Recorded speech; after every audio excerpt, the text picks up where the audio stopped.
महाराष्ट्र में चुनाव प्रचार के बीच पूर्व गृह मंत्री पर बड़ा हमला हुआ है। पूर्व मंत्री अनिल देशमुख के काफिले पर नागपुर जिले में पथराव किया गया है। मेरी जानकारी के मुताबिक पूर्व मंत्री अनिल देशमुख इस पथराव में घायल हुए हैं। नागपुर पुलिस ने इस मामले की पुष्टि की है। महाराष्ट्र के पूर्व गृह मंत्री अनिल देशमुख को लेकर बड़ी खबर सामने आई है। उनकी कार पर पथराव किया गया है और वो इस हमले में घायल हो गए हैं। क्या कुछ बोला है पुलिस अधिकारी ने, पहले वो सुन लीजिए। माननीय अनिल देशमुख साहब को यहाँ एलेक्सिस हॉस्पिटल में उपचार के लिए लेके आए हैं और डॉक्टर उनके ऊपर उपचार कर रहे हैं और यहाँ हमारे जॉइंट सीपी सर एसपी साहब खड़े हैं और उनके मार्गदर्शन में हमारा बंदोबस्त भी चालू है। Thank you. बताया जा रहा है कि इस हमले में अनिल देशमुख का सिर फूट गया है।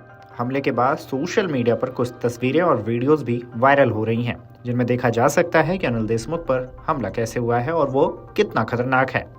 तस्वीर में साफ दिखाई दे रहा है कि अनिल देशमुख गाड़ी में ड्राइवर के बराबर वाली सीट पर बैठे हुए हैं।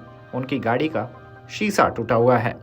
राष्ट्रवादी कांग्रेस पार्टी शरद पवार के नेता और महाराष्ट्र के पूर्व गृह मंत्री अनिल देशमुख पर यह हमला कटोल जलालखेड़ा रोड पर उस समय हुआ जब वो अपने बेटे सलील देशमुख के लिए प्रचार करने के लिए नरखेड़ा में एक जनसभा से लौट रहे थे।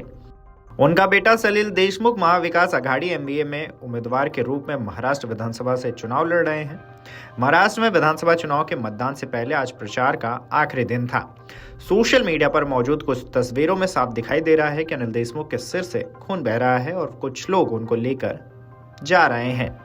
इसके अलावा अन्य तस्वीरों में कुछ लोग उनके साथ बैठे हुए हैं। उनके सिर पर सफेद रंग के गमछे बंधे हुए हैं। महाराष्ट्र विधानसभा चुनाव के लिए 20 नवंबर को वोट डाले जाने हैं। राज्य की 288 विधानसभा सीटों पर वोटिंग के बाद 23 नवंबर को नतीजों का ऐलान किया जाएगा।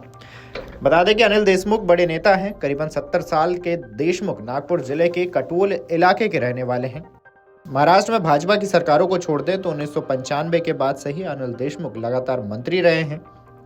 महाराष्ट्र की राजनीति में उनको कद्दावर नेताओं में गिना जाता है। अनिल देशमुख महाराष्ट्र के गृह मंत्री रह चुके हैं। अप्रैल 2021 में उन्होंने अपने पद से इस्तीफा दे दिया था। इसके बाद नवंबर 2021 में उन्हें गिरफ्तार कर लिया गया था और दिसंबर 2022 में उन्हें जमानत मिलने के बाद रिहा किया गया था। एक प्रोग्राम के दौरान अनिल देशमुख ने कहा था कि उन्होंने जेल में रहने के दौरान एक किताब भी लिखी है जो जल्द ही बाजार में मौजूद होगी। अनिल देशमुख की किताब का नाम डायरी ऑफ होम मिनिस्ट्री है। अनिल देशमुख ने 1995 में कटोल विधानसभा क्षेत्र से निर्दलीय चुनाव लड़ा। इस चुनाव में उन्हें जीत मिली। इसके बाद लगातार 1999, 2004, 2009 और 2019 में भी वो चुनाव जीते और विधानसभा पहुंचे, लेकिन 2014 में देशमुख को हार का स्वाद चखना पड़ा। 70 के दशक से ही राजनीति का सफर शुरू करने वाले देशमुख ने 1992 में जिला परिषद का चुनाव लड़ा था। 1995 में जब उन्होंने निर्दलीय विधानसभा चुनाव लड़ा और जीता था, उस समय महाराष्ट्र में भाजपा शिवसेना की गठबंधन की सरकार थी।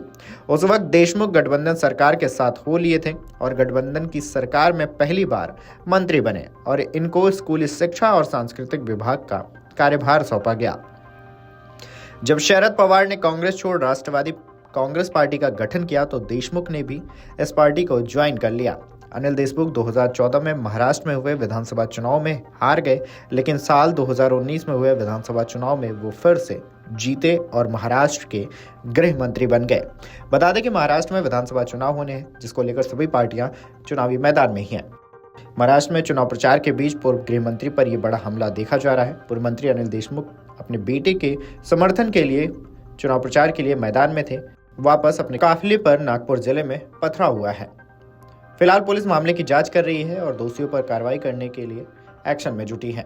वीडियो डेस्क अमरउजाला.com। अगर आप ये वीडियो YouTube पर देख रहे हैं तो हमारे चैनल को सब्सक्राइब कर बेल आइकन दबाएं और Facebook पर देख रहे हैं तो हमारे पेज को लाइक करें।